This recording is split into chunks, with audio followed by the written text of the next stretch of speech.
امن کو موقع دینے کے لیے کیا ہے. ظاہر پاکستان نے جب یہ تجویز پہنچائی ایران کی طرف سے تو پھر 10 دن کے بعد یہ امریکہ نے مان لی، اور وہ یہاں ایک جھوٹ کی جنگ بھی چل رہی ہے. مثلاً ایران کی طرف سے ایک خبر جاری کی گئی کہ عراق کے جو وزیر اعظم آئے تھے تہران، وہ دراصل امریکہ کی طرف سے جنگ بندی کی تجویز لے کر آئے تھے. یہ 3 دن پہلے کی بات ہے، اور اس خبر سے ظاہر فوری تاثر یہی گیا کہ امریکہ جنگ سے پیچھے ہٹ رہا ہے. تو بعد میں پھر پتہ چلا کہ خود عراقی وزیر اعظم نے تردید کر دی کہ نہ تو مجھے کسی نے کوئی تجویز دی، نہ میں نے کسی کو تجویز پہنچائی. تو یہ معاملہ بھی چل رہا ہے.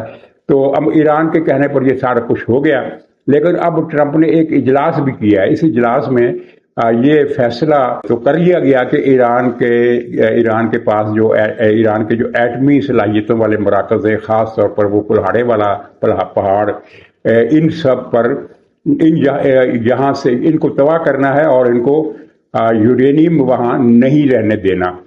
تو اب یہ سب کے علم میں ہے کہ امریکہ اس علاقے میں فوجیں نہیں اتار سکتا. اگر اتارے گا، چاہے وہ 500 اتارے، چاہے وہ 5000 اتارے، وہ ساری کی ساری فوج ایرانیوں کے نرغے میں ہوگی اور ان کا صفایا کر دیں گے، بہت زیادہ نقصان پہنچائیں گے. تو یہ تو ممکن نہیں ہے. اور B-52 سے بمباری کا فائدہ کوئی نہیں ہے. تو یہی تصور کیا جا رہا ہے کہ وہ جو ٹیکٹیکل ہتھیار ہوتے ہیں، چھوٹے ایٹم بم جو ایک چھوٹے ریڈیس میں، متغیر ریڈیس میں تباہی پھیلا دیتے ہیں، وہ استعمال کیے جائیں گے. اور وہ ظاہر ہے اگر فرض کیجئے ان کا ریڈیس بنتا ہے 500 فٹ کا محیط، تو یہ جو ذخائر ہیں یورینیم کے اور یہ سینٹری فیوج کے جو مشینیں ہیں ساری، یہ 300 فٹ کی گہرائی میں ہیں. تو اس کا مطلب یہ ہے کہ ٹیکٹیکل ہتھیار استعمال کیا جا سکتا ہے. آج تک ٹیکٹیکل ہتھیار استعمال نہیں ہوا، اس لیے بہت سارے لوگوں کو شبہ ہے کہ کیا واقعتاً یہ متغیر ریڈیس سے باہر اس کی تابکاری نہیں جا سکتی. اس بات کی کیا گارنٹی ہے؟ لیبارٹری کی حد تک تو گارنٹی ہے، لیکن پریکٹیکلی اس سے پہلے کبھی ٹیکٹیکل چھوٹا ایٹم بم استعمال نہیں کیا گیا. فرض کریں کہ یہ ایسا ہتھیار استعمال کرتے ہیں جو صرف اس پہاڑی کو تباہ کر دے، ضائع کر دے، جو اس کو چورے میں بدل دے. تو اس بات کی کیا گارنٹی ہے کہ 5 میل، 10 میل، 20 میل کے فاصلے پر جو شہر ہے وہاں تابکاری کی کوئی بھی مقدار نہیں پہنچے گی؟ اگر پہنچتی ہے تو یہ ایک اور بڑی تباہی ہوگی، اور جس کی عالمی برادری میں اس کا جو رد عمل آئے گا اس کو امریکہ پھر سہار نہیں سکے گا. یہ بھی ایک بڑی رکاوٹ ہے. اور فی الحال تو ساری جو امریکہ کی توجہ ہے وہ ہے آبنائے ہرمز کی طرف، اور آبنائے ہرمز پر کنٹرول کرنا امریکہ کا مقصد ہے. لیکن اگر یہ کنٹرول کر لیا جاتا ہے تو یہ عارضی ہوگا، کیونکہ مستقبل میں کوئی بھی حکومت، اگر امریکہ میں حکومت تبدیل ہوتی ہے، اس کی پالیسی بدل جاتی ہے، یا ایران کے اندر کوئی اس سے بھی زیادہ سخت گیر عناصر کی حکومت آ جاتی، مفروضے ہیں نا، تو ان مفروضوں کی بنیاد پر کوئی یہ نتیجہ نکالے کہ آبنائے ہرمز پھر بند کر دی جائے گی، تو اس میں آپ کے علم میں ہے کہ تمام متعلقہ فریقوں نے بڑی سرگرمی سے کوششیں شروع کر دی ہیں کہ آبنائے ہرمز سے نجات حاصل کی جائے. آبنائے ہرمز پر 6 ملکوں کا انحصار ہے نا، ایران ہے، عراق ہے، 2 تو یہ ہو گئے، اور تیسرا باقی 4 جو ہے وہ خلیجی ملک ہے، قطر، بحرین، کویت اور امارات.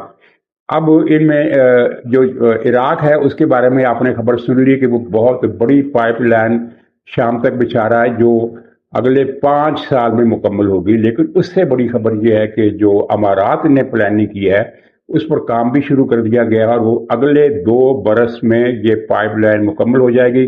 یعنی وہ امارات کے اندر سے ہو کر وہ عمان والا سرا جو آبنائے ہرمز کے کنارے پر ہے اس کے نیچے سے اس کو بائی پاس کرتی ہوئی شارجہ اور وہ فجیرہ ان بندرگاہوں تک پہنچے گی. اور یوں امارات جو ہے وہ اگلے 2 سال میں آبنائے ہرمز سے نجات حاصل کر لے گا، اس پر اس کی ڈیپینڈنس ختم ہو جائے گی. اور عراق اس طرف جا رہا ہے. سعودی عرب پہلے ہی خلیج فارس سے کے ساحلوں سے نکالا جانے والا 70% تیل ایسٹ ویسٹ پائپ لائن کی صورت میں جمبو کی بندرگاہ تک لے جا چکا ہے، جہاں ریفائنری بھی ہے، جہاں ٹرمینل بھی ہے.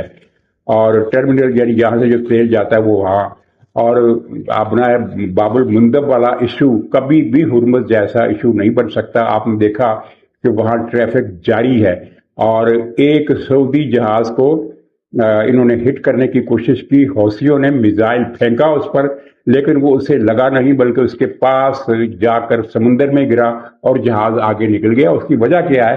اس کی وجہ یہ ہے کہ یہ کمران کا جزیرہ، کئی جزیرے ہیں لیکن ان میں ایک بڑا جزیرہ ہے جس کو حوثیوں نے چھاؤنی بنا رکھا تھا تاکہ یہاں سے ہرمز کی ٹریفک کو مؤثر طریقے سے نشانہ بنایا جا سکے.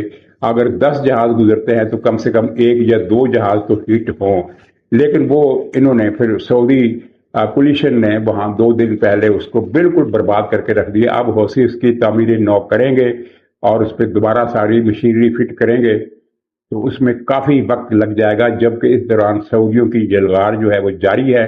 شمال کے صوبوں میں انہوں نے بہت سارے مراکز بنائے ہوئے تھے میزائلوں کے اور ڈرون طیاروں کے. ان کے پاس یہی ہیں 2 چیزیں، ہوائی جہاز ایئر فورس ان کے پاس نہیں ہے، بحری جہاز ان کے پاس نہیں ہے، اور یہ ایران کی طرح ان کا جو سارا انحصار ہے جنگ کا وہ میزائلوں پر اور ڈرون طیاروں پر ہے. تو وہ کافی سارے ذخیرے وہاں تباہ ہوئے. کہنے کا مطلب یہ تھا کہ سعودی عرب کے لیے باب المندب کا رستہ کھلا رہے گا. پھر بیچ میں جو ملک رہ جائیں گے وہ ہوں گے قطر اور بحرین. ان کا سعودی عرب سے اتفاق رائے ہو چکا ہے کیونکہ یہ اس پائپ لائن سے جو ایسٹ ویسٹ کہلاتی ہے، ایسٹ ویسٹ پائپ لائن، اس کے بالکل قریب واقع ہیں. بحرین کا جزیرہ ہے، جو ایک کازوے کے ذریعے سعودی عرب سے ملا ہوا ہے. کازوے یعنی یہ پل نہیں ہوتا، یہ نیچے تک بجری پتھر بچھا کر ایک دیوار کھڑی کی گئی ہے جس کو تباہ کرنا آسان نہیں ہوتا. اور جو قطر ہے وہ ویسے ہی ملحق ہے، یعنی اس کی سرحد سعودی سرحد سے ملتی ہے. تو یہ دونوں ریاستیں ایک پائپ لائن تھوڑی سی چند 100-200 کلومیٹر کی لمبی بنا کر اس مین پائپ لائن تک پہنچ جائیں گے. بیچارہ پھنسے گا تو وہ ہوگا کویت، اور اکیلا کویت رہ جائے گا، جس کے لیے بہت مشکل ہوگی کیونکہ کویت بڑے فاصلے پر ہے. 600-700 کلومیٹر اس پائپ لائن سے ہے یا 400-500 کلومیٹر. اس کو زیادہ لمبی پائپ لائن بنانی پڑے گی.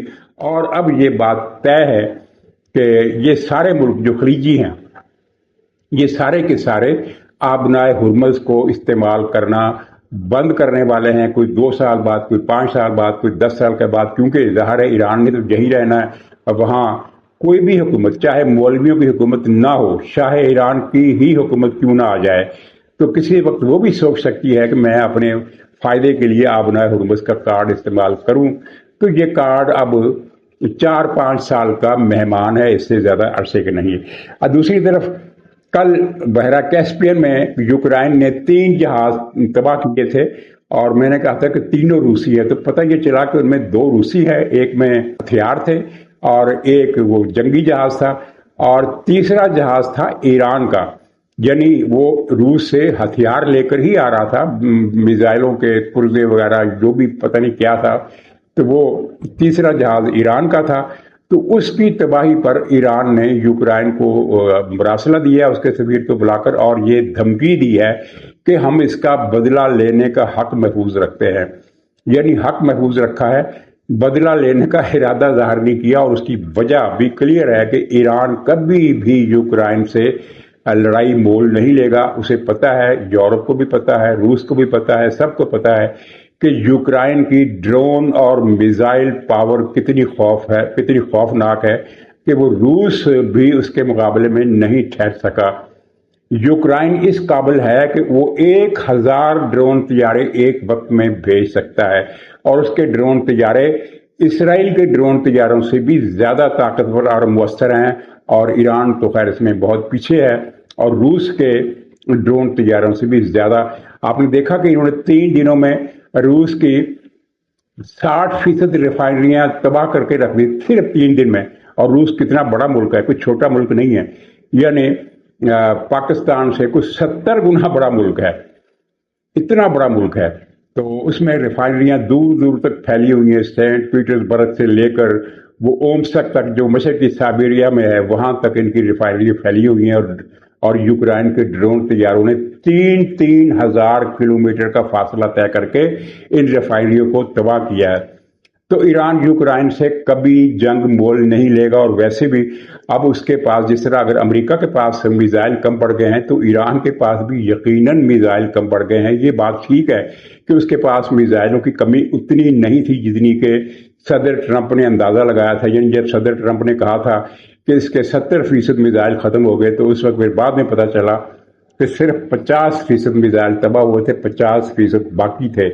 اور پھر جیسا کہ خبریں آ رہی ہیں کہ یہ جو امن کا وقفہ آیا تو اس میں ایران نے مزید میزائل سازی کی اور روس سے پرزے بھی لیے۔ تو لیکن جو بھی ہو، پہلے جتنے اڈے اس کے پاس نہیں رہے، پہلے جتنے لانچر اس کے پاس نہیں رہے، پہلے جتنے گودام اس کے پاس نہیں رہے، پہلے جتنے کارخانے بھی اس کے پاس نہیں رہے، یہ تو سامنے کی بات ہے، سب کے علم میں ہے۔ تو وہ یوکرائن سے کیسے لڑائی مول لے سکتا ہے؟ اسے یہاں صبر کا گھونٹ ہی پینا پڑے گا۔ اور کردستان میں عراق کا جو علاقہ ہے، شمالی عراق، جہاں کردستان کی حکومت قائم ہے، ایک آزاد انڈیپینڈنٹ نیم قسم کی وہ ہے حکومت ہے، یعنی جو آئینی طور پر بغداد کی حکومت کے ماتحت ہے، لیکن عملاً وہ اپنے فیصلے خود کرتی ہے۔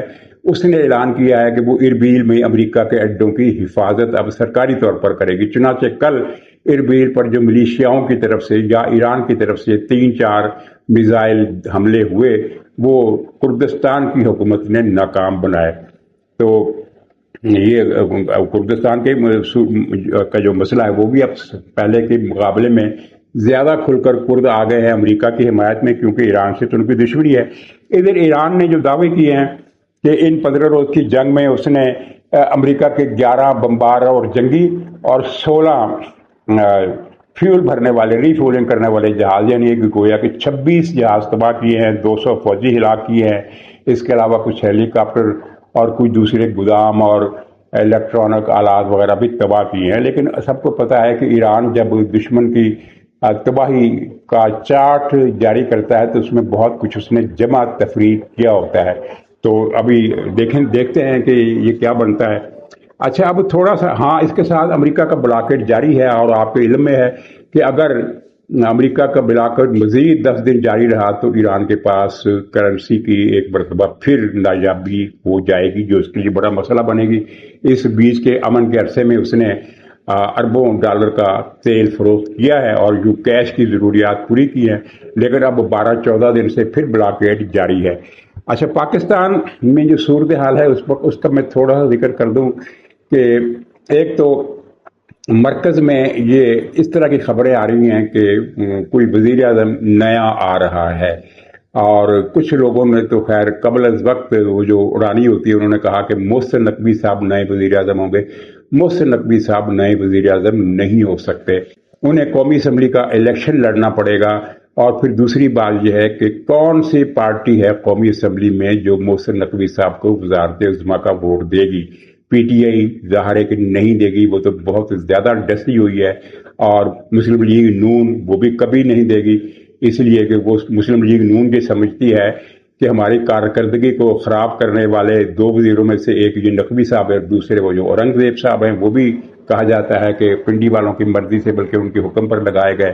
اور پیپلز پارٹی کے پاس اتنے ووٹ نہیں ہیں، اول تو وہ بھی ووٹ نہیں دے گی نقوی صاحب کو، لیکن فرض یہ ہے کہ امکان پیدا ہو جاتا ہے کہ وہ دے گی تو وہ کتنے ووٹ ہیں، بہت تھوڑے ہیں۔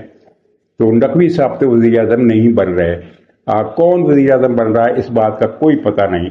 پنجاب میں ایک خبر اس طرح کی ہے کہ پیپلز پارٹی اور مسلم لیگ نون کے جو ارکان ہیں جن کے بارے میں ایک خفیہ رپورٹ اوپر بھجوائی گئی ہے، اس میں کہا گیا ہے کہ پنجاب کے ارکان اسمبلی 90% سے زیادہ ارکان اسمبلی ایک اشارے پر مخالف کیمپ میں چلے جائیں گے۔ یہ اس رپورٹ میں کہا گیا ہے۔ اب مجھے نہیں پتا کہ وقت آنے پر یہ کیا ہوگا، کیونکہ وقت آنے پر فرض کیجیے کہ ایسی صورتحال ہوتی ہے اور نواز شریف میدان میں آ جاتے ہیں تو پھر پانسا پلٹ بھی سکتا ہے۔ تو اس طرح کی خبریں چل رہی ہیں، میرے پاس کئی خبریں ہیں اس بارے میں، لیکن وہ میں عرض نہیں کروں گا کیونکہ وہ فی الحال تو وہ قیاس رائے یا ناقابل اعتبار بھی ہو سکتی ہیں۔ لیکن ایک فیکٹر ہے، آج آزاد کشمیر کے الیکشن کا پہلا مرحلہ ہے، اگر اس میں مسلم لیگ نون کو شکست ہو گئی تو پھر مسلم لیگ نون کی پوزیشن مزید کمزور ہو جائے گی۔ بس خلاصہ یہ ہے کہ اسلام آباد میں کوئی نہ کوئی ہلچل، پنڈی میں، اسلام آباد نہیں پنڈی میں کوئی نہ کوئی ہلچل چل رہی ہے، جس کے خد و خال آنے والے وقت میں ہی واضح ہو سکیں گے۔ تو فی الحال اجازت دیجیے، انشاءاللہ تعالیٰ اگلے پروگرام میں پھر ملاقات ہوگی، تب تک کے لیے خدا حافظ۔